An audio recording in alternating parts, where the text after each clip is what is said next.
Don't forget to subscribe my channel. Hang Duk Mana. Assalamualaikum, selamat datang lagi ke channel Hang Duk Mana. Mari kita dengar respon Datuk Kamal Amir terhadap isu apa. Dituduh tak isytihar harta Daim bayar ikat jamin RM280,000. Saya baca detail sedikit. Bekas Menteri Kewangan Tun Daim Zainuddin selesai membayar ikat jamin RM280,000 seperti diletakkan di Mahkamah Seksyen. Beliau yang berkursi roda selesai membayar ikat jamin jam 11.24 pagi dengan ditemani isterinya Toh Puan Naimah Abdul Khalid. Terdahulu Daim mengaku tidak bersalah atas pertuduhan tidak mematuhi notis Suruhanjaya SPRM berhubung perisytiharan 70 aset hartanya. Kami dengar respon detail Datuk Kamal Amir. Dia akhirnya jawab komen macam biasa. Tun Daim, dan dia pun dah bayar pun wang jaminan. Tetapi bayar wang jaminan tidaklah bererti dia dah disalah, tapi akan ada perbicaraan. Perbicaraan hanya kerana untuk mendapati bahawa dia tidak memperjelaskan, dia tidak mengisytiharkan harta miliknya. Itu satu kesalahan. Dan yang lain-lain lagi tunggulah. Sebab selepas ini, saya melihat juga saudara, kerana kabarnya macam saya katakan semalam, selepas Mirzan, anak Dr. Mahathir, telah pun dipanggil oleh SPRM. Kemudian adiknya, itu Mokzani, juga dipanggil oleh SPRM. Apakah mungkin keadaan ini akan membuka ruang selepas disiasat oleh SPRM, adanya tangan-tangan gaib yang boleh membolehkan mereka mendapat peluang projek dan sebagainya dan menimba kekayaan yang begitu besar. Itu gambarannya saudara. Dan saya yakin bahawa selepas Mokzani tentulah Marina Mahathir, kemudian Boboy. Sebab tu Boboy jangan langkah bendul lah pula. Tiba-tiba Boboy disiasat. Lepas saja Mokzani, Marina, lepas Marina baru Boboy. Kalau empat-empat disiasat. Sebab empat-empat ni semua bergelar billion saudara. Billionaire. Bukan jutawan. Dan kita tak mengatakan mereka bersalah. Biarlah SPRM melakukan siasatan. Sebab itu saya kata mahkamah akan sibuk. Sebab selepas ini ada kes yang lain. Saya dipahamkan ada melibatkan pemimpin-pemimpin politik yang lain. Bukan hanya daripada mantan pimpinan UMNO. Sebab jangan lupa waktu itu Tun Daim adalah bendahari UMNO, Dr. Mahathir sebagai Presiden UMNO, Mokzani pernah jadi bendahari UMNO. Semua ada link waktu itu sehingga kan UMNO dilihat begitu jijik oleh rakyat. Hanya kerana percaturan-percaturan yang tak menentu beginilah. Dan sekarang ini apabila terdedah segala-galanya, saya berkeyakinan barulah orang faham bahawa UMNO tak salah. Yang salah adalah pimpinan dalam UMNO, saudara. Itu yang paling penting. Sebab itu hari ini saya agak besar hati apabila Datuk Seri Anwar Ibrahim, dia menyatakan beliau tidak pernah mencampuri urusan agensi penguatkuasaan dalam menyiasat ataupun merampas harta mana-mana individu yang terkait dengan kes rasuah. Itu kenyataan Datuk Seri Anwar Ibrahim, dia jelas. Dia katanya arahan kerajaan adalah menyeluruh untuk agensi berkaitan menyiasat siapa sahaja yang dikesan memunggah kekayaan secara haram. Sebab itu kata Datuk Seri Anwar Ibrahim, saya tidak campur dalam urusan satu persatu. Ahli-ahli jemaah menteri, timbalan Perdana Menteri, cuma tahu kita tidak campur supaya siasat si A atau si B atau kita rampas harta si A atau si B. Arahan kita adalah menyeluruh. Siapa sahaja yang dikesan memunggah kekayaan, kata Datuk Seri Anwar Ibrahim, secara haram ataupun menggondol kekayaan negara, apa saja dalam keadaan sekarang ini, tanggungjawab Badan Penguatkuasa mestilah bertindak dengan tegas dan berani.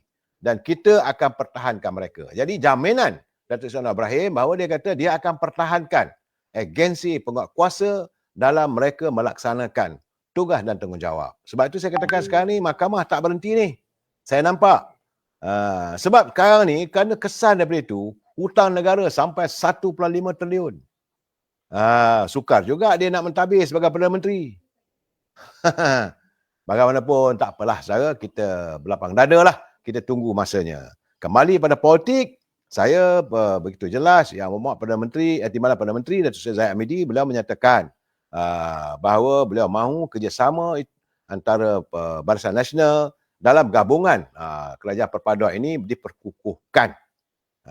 Justru itu Barisan Nasional selaku pengarusi Barisan Nasional boleh menasihatkan agar pengurusi Pakatan Harapan Perak iaitu Datuk Seri Dr. Mujahid Yusof Rawa dan pengurusi Barisan Nasional Perak Datuk Seri Syarani Muhammad untuk memastikan keserasian di antara kepimpinan dua parti itu bukan sekadar boleh kelihatan dalam kalangan ahli politik, namun mesti dipamerkan ke akar umbi.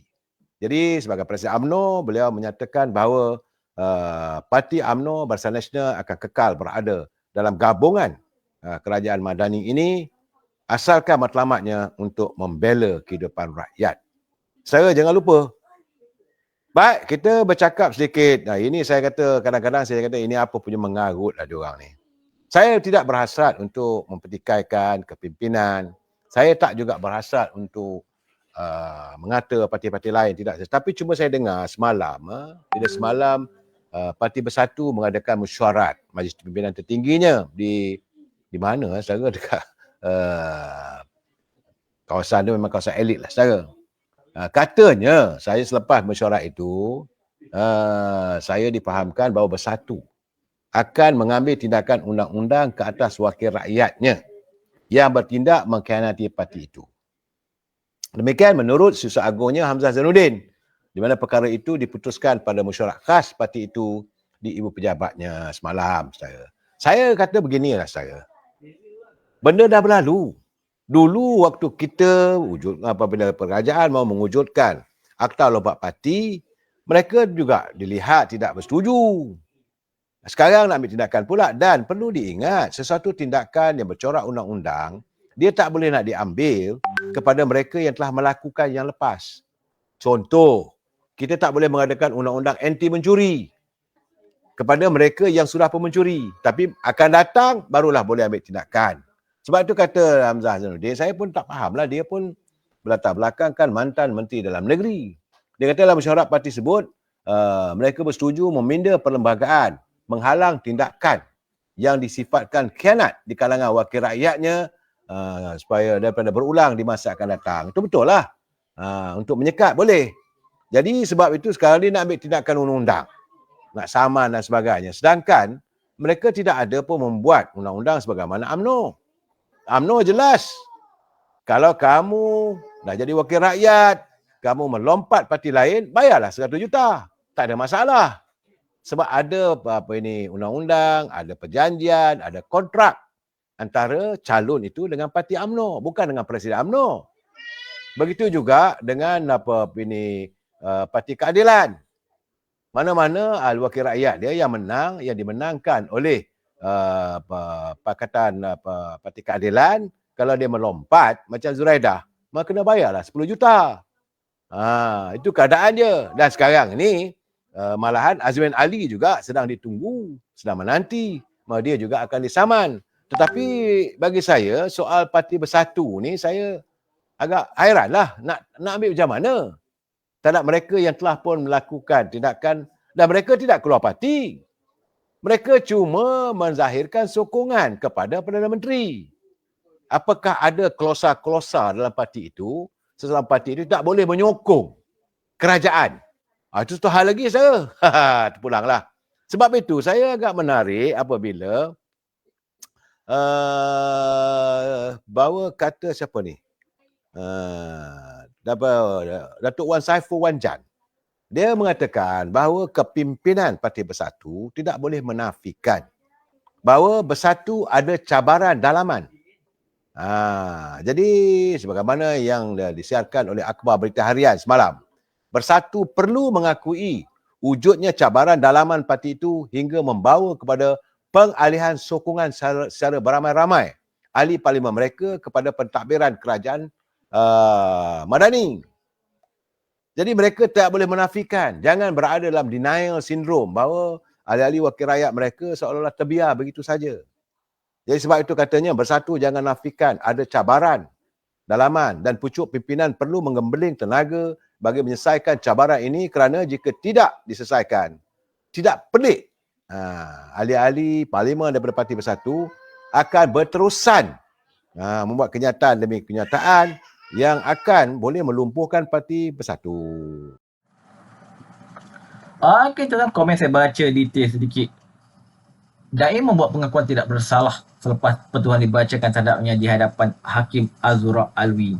Mengikut pertuduhan, Daim didakwa dengan sengaja memberikan satu pernyataan bertulis dengan bersumpah tidak menerima notih bertarikh 8 November 2023 yang dihantar kepada beliau oleh Pegawai Pencegahan Rasuah SPRM berpangkat Putrajaya pada 14 November 2023 iaitu dengan tidak mengisytiharkan harta.